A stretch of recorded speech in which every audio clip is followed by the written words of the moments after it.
Ghana has 2.5 million deficit in terms of housing at the moment. There needs to be foreign investment. Give me some of your favorite areas. The location's called the...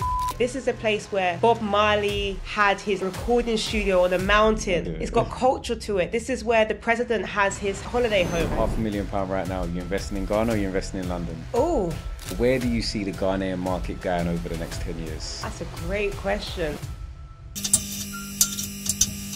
PBK podcast is sponsored by Faraway Pizza, the fastest growing pizza company in the UK. With over 160 stores, you can definitely find one near you. If you want a slice of their flavoursome pizza, then you can use our discount code PBK20 at faraway.co.uk to get 20% off. Once again, PBK20 at faraway.co.uk to get 20% off. Welcome back to another episode of the PBK podcast. Each and every week, we have an amazing guest where we talk all things property. Now, today, I have a lady. Letters after her name. Sounds like a star. Lorraine Wright, MBE. How are you doing? Hey, I'm good. The way you have to put the whole name. No, Gosh, the why? whole name. Because you see when someone's got letters after their name, you got to give You them just that stick with little... Lorraine. Nah, you got to give them that respect, man. You have to give them that respect, and we have to give people their flowers. It's important. Appreciate it. How are you? I'm well, thank you. Good? I'm well, yourself? Not too bad, you know. I appreciate Alright. you asking. I don't appreciate the fact that I'm actually on the wrong side of the studio today. But you said the lighting was good on that side No, for you. I mean, yeah, I'm You enjoying know? it. I'm enjoying it. You're looking like you're glowing. Thank you. You see? too. Thank you too. you. We're shining. There you go. So I feel that a lot of people are already going to know who you are. But for those that don't, can we get a brief intro to who is Lorraine Wright? Where do I start? I'm a British-born Ghanaian property educator, content creator, and a tech professional. Yeah. So in terms of your professional background, actually, let's start academic. Where did you study? What did I study? What and where did you study? I studied information technology. I did my undergrad at Brunel University. Shout out anybody from Brunel. And then I did my my postgrad at Oxford. You know, I went to Brunel. Did you? Whoop, whoop, whoop. Yeah. I There you dropped out, go. but you know. I was there for a little while. Oh, for real? What did you Yeah. study?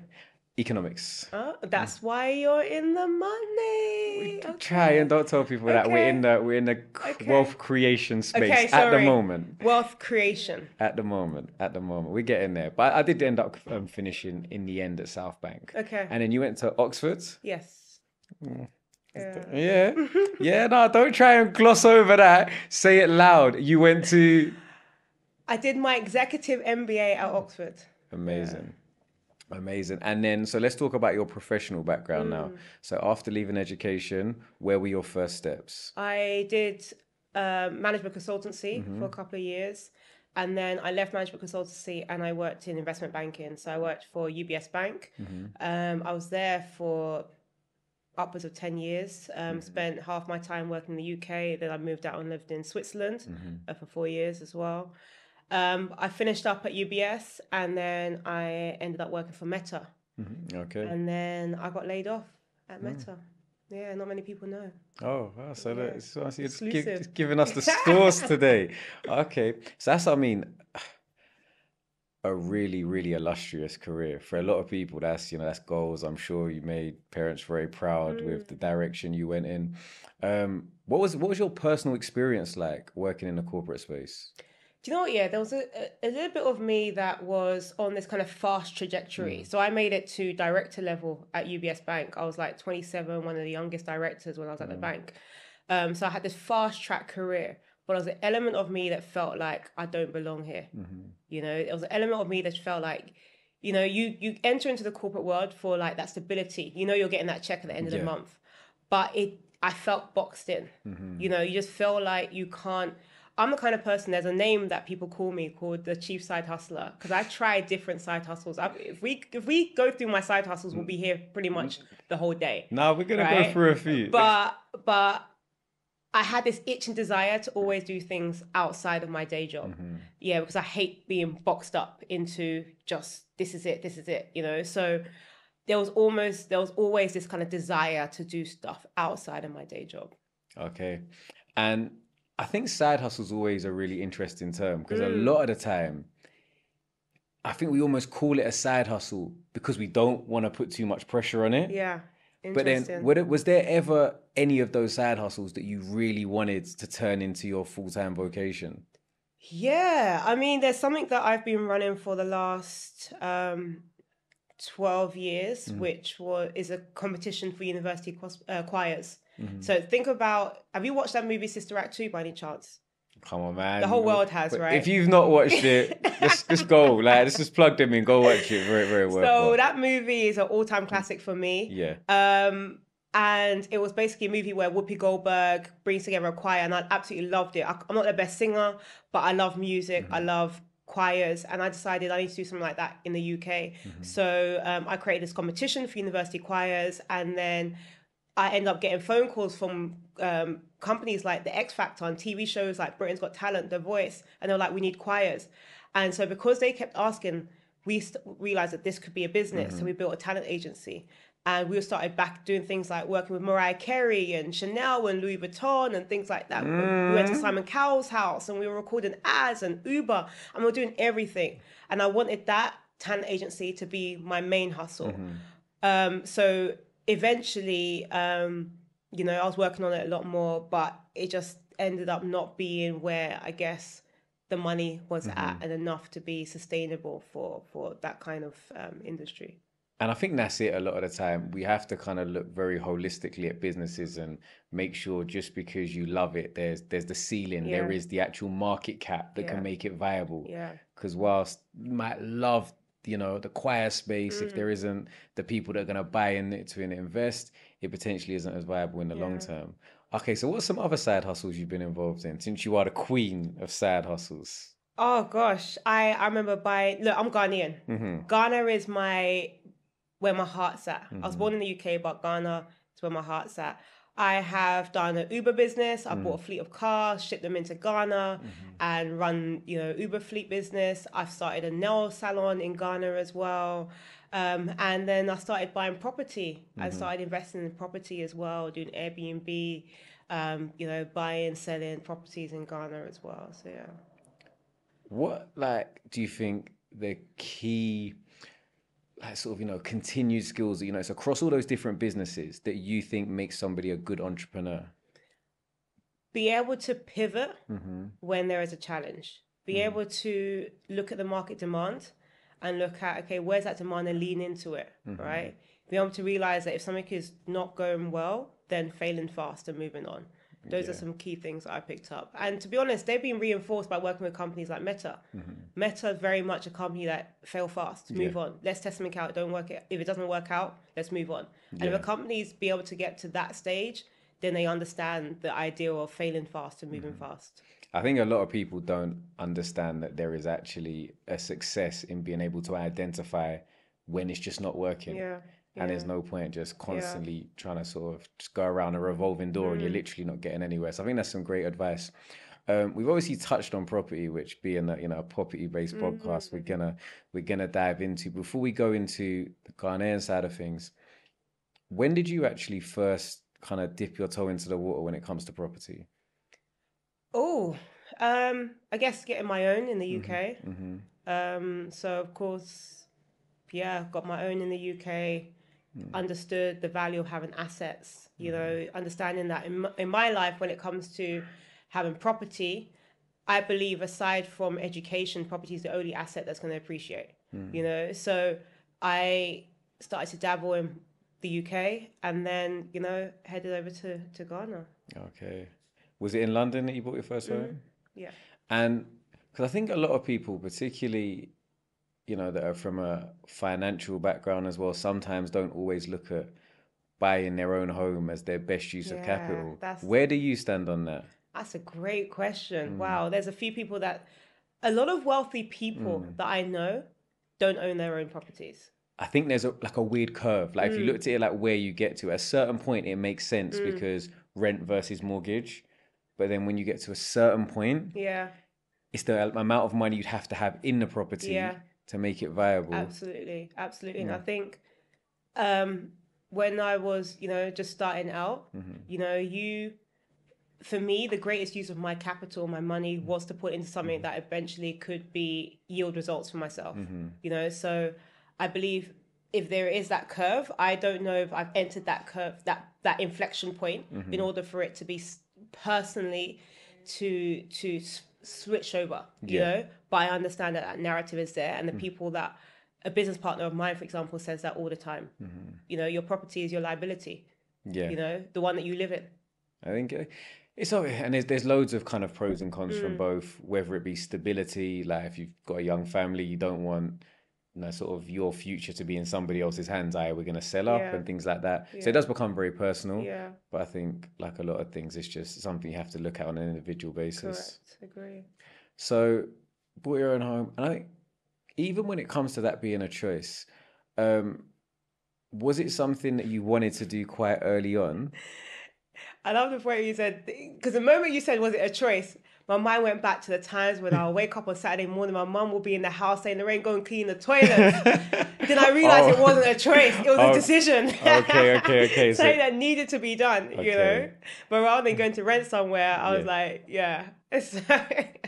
And was that something, I guess, from going to, like, you know, good universities or universities, was that something that your peers were actively doing, or is it something that you kind of felt almost isolated doing? I remember there was one of my, I don't know, maybe she sees this, but she was an inspiration. I remember like 21, 22. No, hold on. How old were you at uni? 18, 19. Yeah. Right? And I remember her mum had basically, I don't know, given her some money to go and buy her first property. And I was like, what?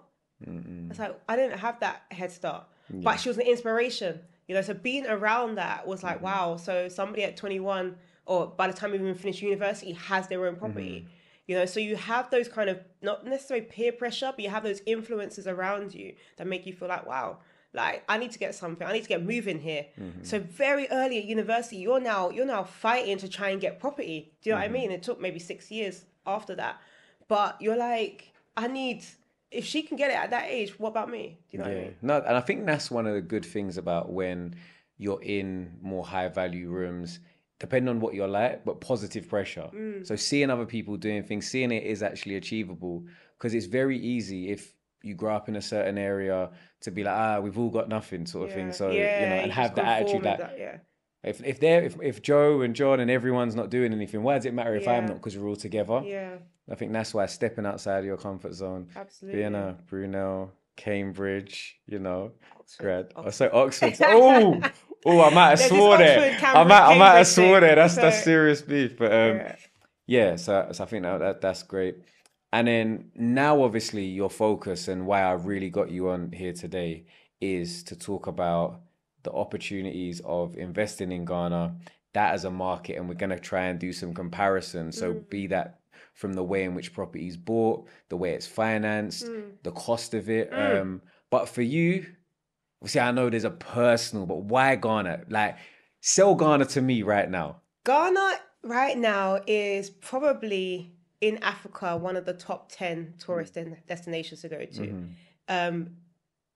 Across the world, people are gravitating towards Ghana. In 2019, the government of Ghana released this initiative called the Year of Return.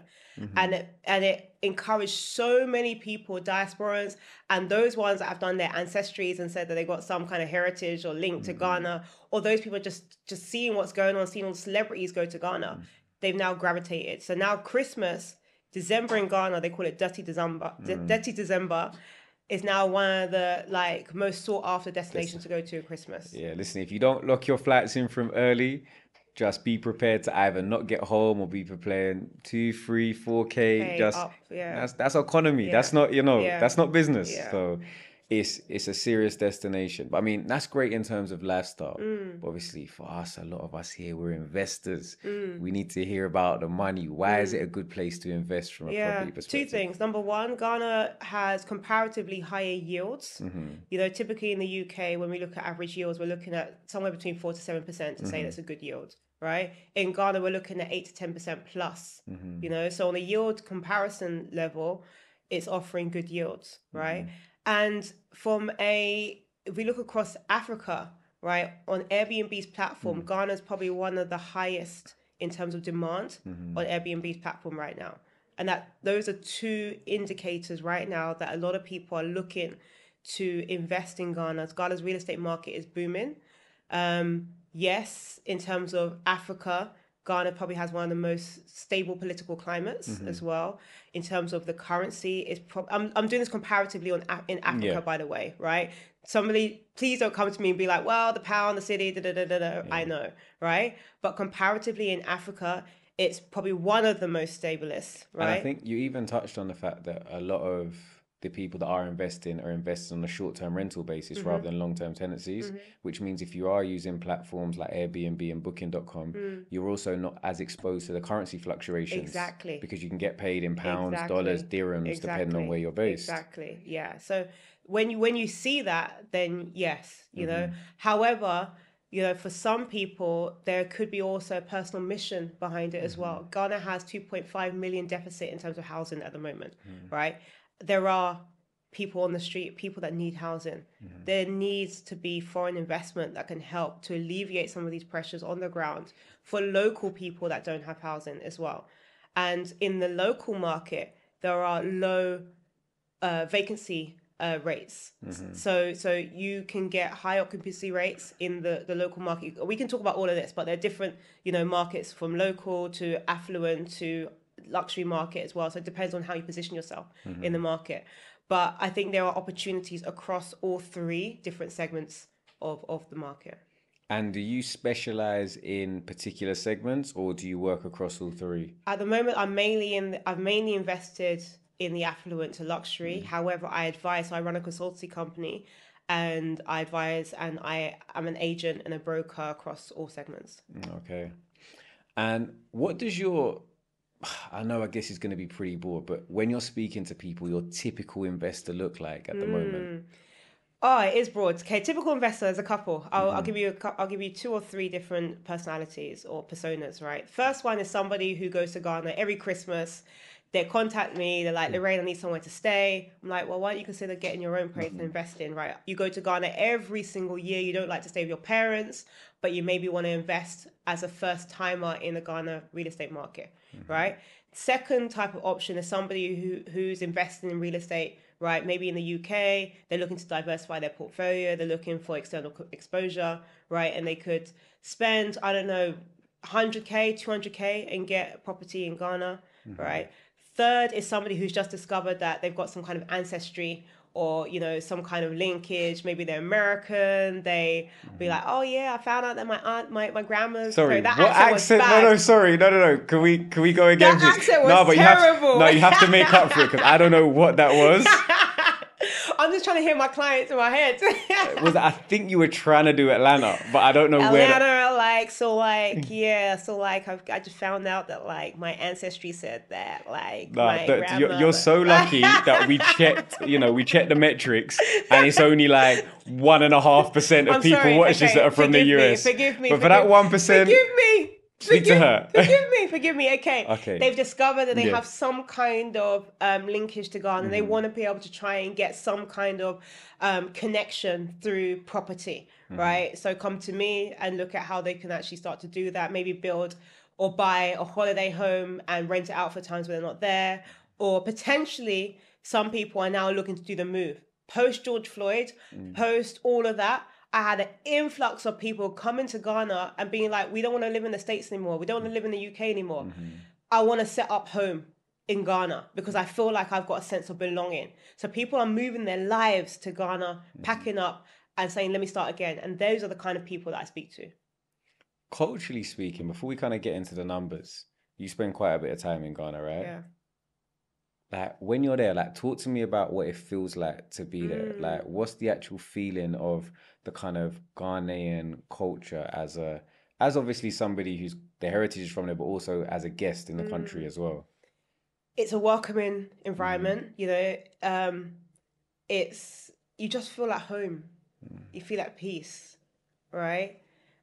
Yes, there is this element of them and us. So sometimes you do feel like maybe because of your accent, maybe there's a little bit of you feeling like a bit of an outsider.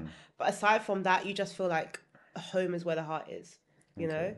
So you just feel at home. You feel like if there's any way that you can contribute to the growth and the economy of Ghana, then why not? Okay. And so we spoke about the type of people that are investing in Ghana, but now let's kind of talk about the level of money required to invest. And I know there's places that are ridiculously expensive, but what is kind of your entry level to investing in Ghana? So if we look at it comparatively, we take London, for example, right? And we break down London and we say there's central London and there's the outskirts of London. Ghana is broken down to multiple different regions, but the city of choice for most people is Accra. Accra is the capital city of Ghana, right?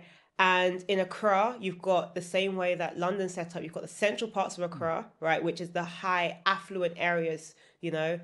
There are sky rises, well, not sky rises per se, but there are, you know, these luxury buildings that are in apartment buildings, etc., in the central parts of Accra. And then you've got the outside regions as well, which is almost like, you know, how we've got London, where we've got the outskirts of London, right? So very similar to that. So if you're looking for entry level in the prime locations, central areas of Accra, you're looking at a one bed property going for about $100,000, that is, right? If you're going to buy it off plan, so pre-construction, you're looking at, you can get in as low as $70,000. Right? If that's a one bed or one bed studio, which is, we can come to that, but that's one of the areas that I highly advise people to start off with, right? Now, if you're looking for something that's in the more affordable locations, that are in the up and coming locations, so the suburbs of Accra, right? You can be entering into a shell house for about $40,000, right? And that's more targeting the local market as opposed to the affluent market. And where is the yield comparable between those two areas, or? Great question. Not directly, not necessarily. So in the prime locations, we're looking at the yields of 8 to 10% plus, right? In the affordable markets, probably just ever so slightly higher.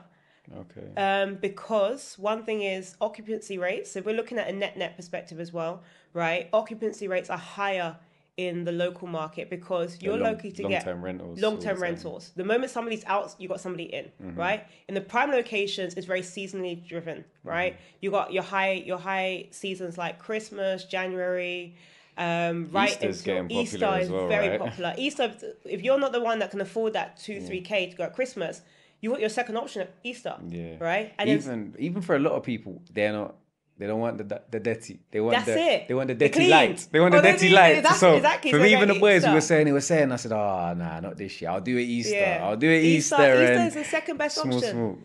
And then you've got the families that tend to go over the summer holidays. Of course. You know, so you've got those three main peak seasons, right? So that's when you have to look at your calculations on yield net. Yeah. So actually, it's like I thought it was going to be the other way around, but it's actually slightly higher because of occupancy and because I guess you've got less transactional cost as well involved. Okay, so interesting in terms of the amount of money you need to invest. And then I'm sure you've obviously got people that also look at it and they want to get in and they don't just want to buy one property. They want to buy a floor or they want to buy more. Do you work with people that kind of almost want to work as the funder for developers or like that things you've done in the past? Yeah. There's a lot of people that right now there are two markets, right? So there are people that want to help to fund and there are people that want to have land available and looking for partners, JVs, right? Ghana is very rich in land. So a lot of people own land, especially a lot of diasporans that have left Ghana. Their parents might have given them some land, right? So they have land, they're looking for financing to help to build on the land, right? So I would either potentially help them to connect them to potential funders, or the reverse way around, where I hear that, this person is, I don't know, in the UK, they're looking to get into the market, whatever, they're looking to maybe partner with a developer, right? And developers building, so looking for finance that they can do a JV, for example, and start building that entire development, or the floor, for example, or buy multiple properties. Interesting. Now, I think from to play devil's advocate, a lot of people sometimes look at, it's just not even just Africa, but investing anywhere outside of the UK. And I think, you know, whether it be people that maybe got burnt investing in Spain, for example, there was a lot of it, in France in places and not really understanding legal protection and things like that.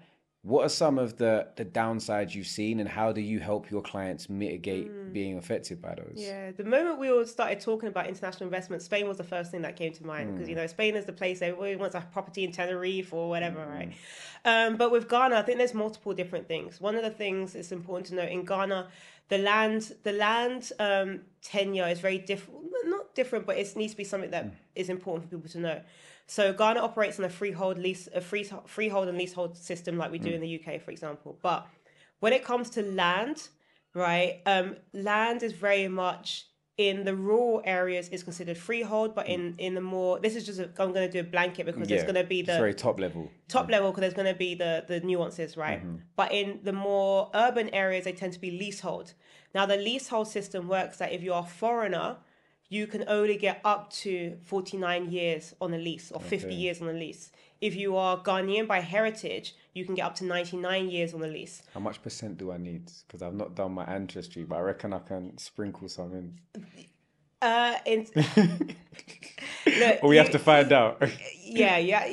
As long as you can get a passport, Okay. or as long as you can have a citizenship, or you could, I heard the other day Stevie Wonder's got citizenship for Ghana. I don't know what happened. Okay, we'll save that part. But there are, as long as you can, you've got a Ghana card, which is an ID, a passport, and you could physically demonstrate maybe your parents' birth certificate that you are Ghanaian, right? You get up to 99 years, right? So one of the mistakes that people make is coming in and assuming that they can just get a freehold property and it's theirs for life or whatever, right? And not maybe looking at negotiating the freehold, the leasehold term. So that's one thing to look at as well, right? Other things to look at is developers. Right, there are developers that are just starting out, not looking at their track records, right? Not looking at how much you could negotiate on certain things on that. Assuming that everybody has the right to build. If you don't have a building permit in Ghana, there's some things when I advise people, when you're looking for property in Ghana, always check out the property 3 different times. Number 1, go and check it out in the nighttime. Number 2, go and check it out when it's raining. Number 3, go and check it out when it's traffic, right? Because and people make the mistake of just saying, oh, I like that property and that's it, right? I've been burnt personally myself because I remember, buying a property and then next minute rainy season happens in May. Rainy season tends to happen in Ghana between May till September. The moment I'm starting to see that on my balcony, there is no drainage. So what happens? There's a flood. Like, do you see what I'm saying? Yeah. So there's small things like that you won't realize until you've checked it out during certain seasons, right? And I guess that's where having somebody who understands the local area and knows what to look out for, all the nuances of having like a checklist. If you're viewing a property, have you considered X, Y, and Z? And also understanding the client's needs as well is really important. Absolutely. Especially as a foreign investor, you assume there's certain things. Like if you bought a house in the UK, you're going to assume there's heating in it. It's not the same as going to Ghana and assume there's going to be an AC unit. You might need to negotiate that in. But I think even in the UK, like even for a lot of people, because we're not taught in school per se of, okay, this is how you buy a house and this is what you look out for. Loads of people go and view something, oh, it looks lovely, and just not realize it didn't have double glazing. There you go. Now that's an extra £6,000. Didn't realize that boiler's 20 years old and needs placing. That's $2,500. And all of these things, so I think having someone who's been there, done it, and always someone who's actually doing it for themselves, I think it can always be like, it's invaluable when it comes to your investment experience. Agree. So in the UK, we typically buy 10% deposit if you're buying with your residential, 25% buy to let. How does it work in Ghana? Like, is it mortgages? Is it payment plans? Yeah, all the above. So in Ghana, there are 3 different ways, or 4, right? There is cash down, of course. There are mortgages that are available to the diaspora. What do you think? Do you think cash is king? I mean, if you're paying me as king, but if I'm paying you, then let's finance that. That's what I'm saying. And I speak to a lot of wealthy people. They're not, some of them take a different approach. Rather than putting all the cash down, they'll be like, let me put on a mortgage. Why? Because the mortgage company will do the due diligence on the property. But it's like so a mortgage is going to be cheaper finance. So I would rather use cash to leverage. So for example, if you're going to give me an amazing deal, like let's say, for example, there's a house that's £200,000. We're like, if you buy it cash right now and you complete in 7 days, you get it for 150. I'll buy it cash, but I'll still refinance it afterwards. Yeah. I agree with that approach too. And some people, so there's the first option is cash down. There's payment plans, there's mortgage, or there's like almost like a buy to rent, like a rent to buy option, right? So with what you've just said, for example, if you've got cash, a lot of people, especially for new builds and off-plan properties, go with a payment plan option. Now, the payment plan option, you can then leverage, right? You can then say, I've got this amount of money, can you bring down the price for me, right? And I highly advise people to do that. And that's just basically being able to pay in installments. You can actually define your terms. In Ghana, things are heavily flexible. You can say, okay, the price, if you, like you said, right, it's $200,000. Set your own payment plan, right? Say that you're going to do 20K every whatever. Do you know what I mean? So there's that. And there's mortgages that exist for the Ghanaian diaspora, right? I am a mortgage broker to a lot of the banks in Ghana. I really struggle to say that word, What word? Diaspora. Diaspora. Some people be like diaspora. Yeah, diaspora. Say diaspora. There you go. You said There it. you go. That's cool. You said yeah. it. All right, cool. Clip that. But the rates in Ghana, like you can imagine, the mortgage rates are high. And so for the Ghanaian diaspora, are they? Where would you gauge them on a 1 to 10? How easily they are to obtain? Like 9. Okay, cool. Reason being is the affordability. No, not the what's the word I'm looking for? I'd love to be able to help you, word but I'm not sure what you're trying to say. The criteria. Okay, cool. The criteria to get it is you need to be earning around $1,800 per month on average, right? You need to be able to show that you've got 6 months payment history, pay slips. You need to be able to show that you've got 6 months bank statements. Those are the main criteria, right? And then in terms of the LTV, you're looking at up to 30. So Ghana does 30-70 or 80-20, 80-20, right? The 80-20 is for Accra. So you put down 20% deposit. They don't do 10, right? They do 20. So you put down 20% deposit, the bank will finance 80%, right? But in terms of the rates, the mortgages in Ghana are on the dollar or the pound, right? If you're from the diaspora. If you're based in Ghana, it's on the cedi. Now, the cedi is a very, the currency fluctuates heavily. So the interest rates are very high. Interest rates for the cedi are about 30%. On the dollar or the pound, the interest rates are somewhere between 11.5% up to 13.5%. Okay. Yeah. Okay. I mean, yeah, just understanding the markets. 'Cause I think sometimes we hear things and because of what we're used to, we can shy away from it. But it's really always putting everything collectively into a basket and saying, does it still make financial sense? Yeah. And looking at overall. So we spoke, obviously you've been doing it and helping people for a while. Give me an example of a really good deal you've seen, like somebody who's done, it doesn't for yourself, but someone who's done really well from an investment. Wow, somebody who came in and they purchased the property off plan. They actually purchased it on the mortgage. So I think mortgage is great if you're buying and you're looking to potentially refinance in a few years, right? And so they were able to buy it off plan, be able to negotiate the price down. This was a one bedroom property in the center of Accra. Property was going for I think $120,000. They were able to get it for about $100,000, and now it's on Airbnb. They're probably making approximately $2K a month on that. And if you compare that to the UK, $100,000 property and $2K rental income. Yeah, no, that's good. It's good numbers. Okay, that's some of the good side. I think one of my issues with like my personal experience of investing in West Africa has been like dealing with my local contractors. Like a lot of people have drove me crazy sometimes, but it worked in the end. We got there in the end and got some nice flats now. But when you're looking at developers and making sure they're going to be able to deliver, what due diligence would you say an onward buyer needs to do? A number of different things. First, go and always stay at a property that they've built in the past, right? So go and just find out where did they build before and go and live there. Go and stay there. Go and rent it out for, a week and go and stay there. One thing I always recommend. Number two, making sure that that builder has a building permit, right? Some people end up trying to go around Accra and building without actually doing it the right way. Number three, making sure that you check out their warranty, right? So I always say, okay, negotiate the warranty term. Typically, developers will give you 1 year warranty. If you can negotiate a warranty of 4 or 5 years, fixtures and fittings, structural warranty, I highly recommend you do that. Why? Because then the developer's invested. They want to make sure they're going to be giving you a good, a good service. I would always do due diligence and actually, first and foremost, find out what leasehold they're passing over to you as well, right? How long they spent developing that unit.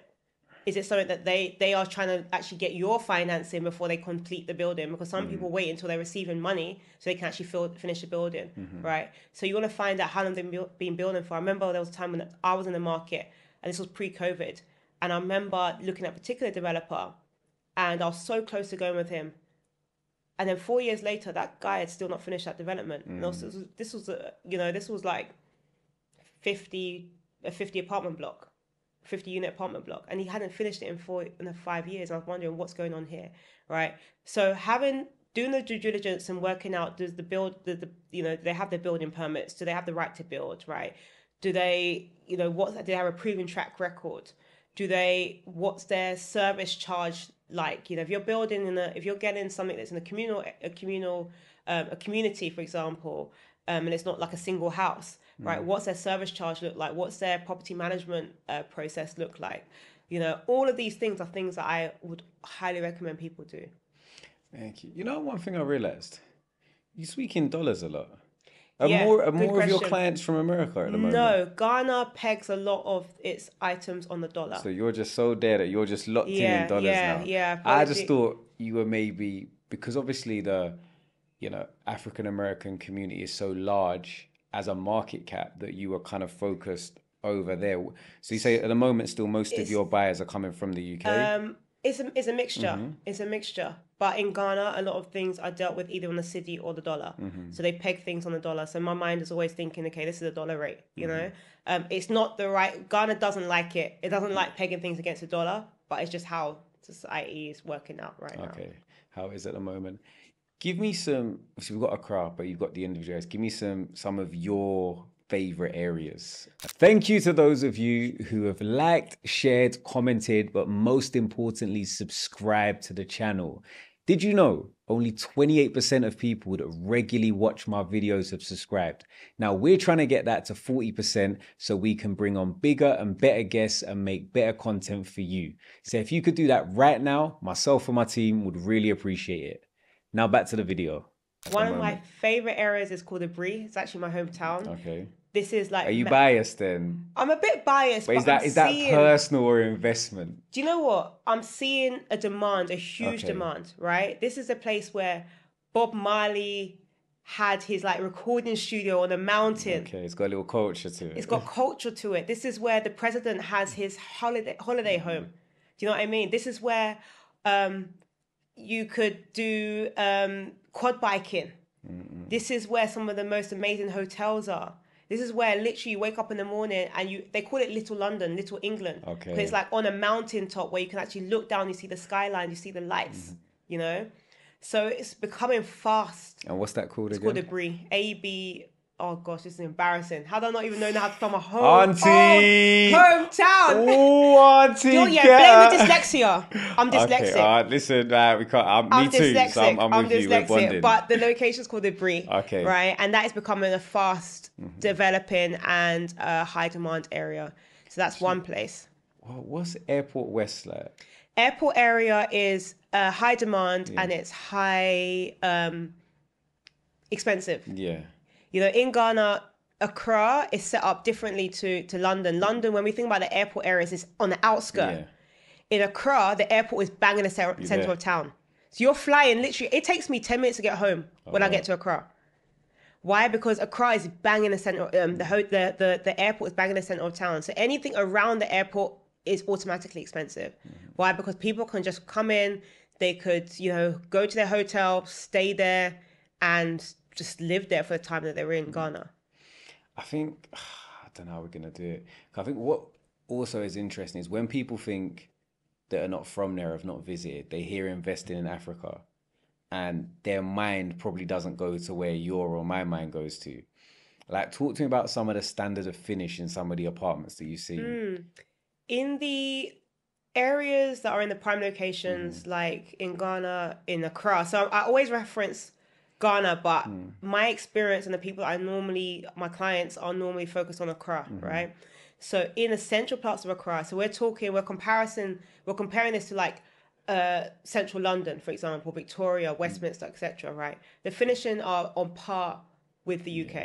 Because we've got an architect, Ghanaian Nigerian called Chinwe, who works in Ghana a lot, coming on soon. And I saw some of her projects, like you said, amazing, like on par with, I don't know, like one of my favorite projects, which is the Battersea Reach Power Station development, just like that. Like everything is really, really nice and top tier. There you go. I mean, the architectural prowess, like the standard is like, it's on par. There's one property that I went to go and do some content for, and the way they had, like, the finishing was crazy. This is a unit they built in like 300 units, and you know Lethal B, and he went to go and buy like 200 units in this property. The standard is like on par. You know, a lot of people tend to actually buy their tiles, their finishings, their kitchen units. They actually try and source it externally. Some people do that.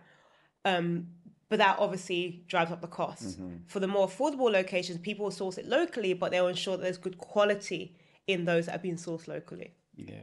No, that's amazing. I think we're going to have to get some links for you for some examples that we can put in the description of some of the types of properties that people can look at. Before we let you go, just where do you see the Ghanaian market going over the next 10 years? It is going to be one of the locations that in Africa will be the destination for people to invest their money.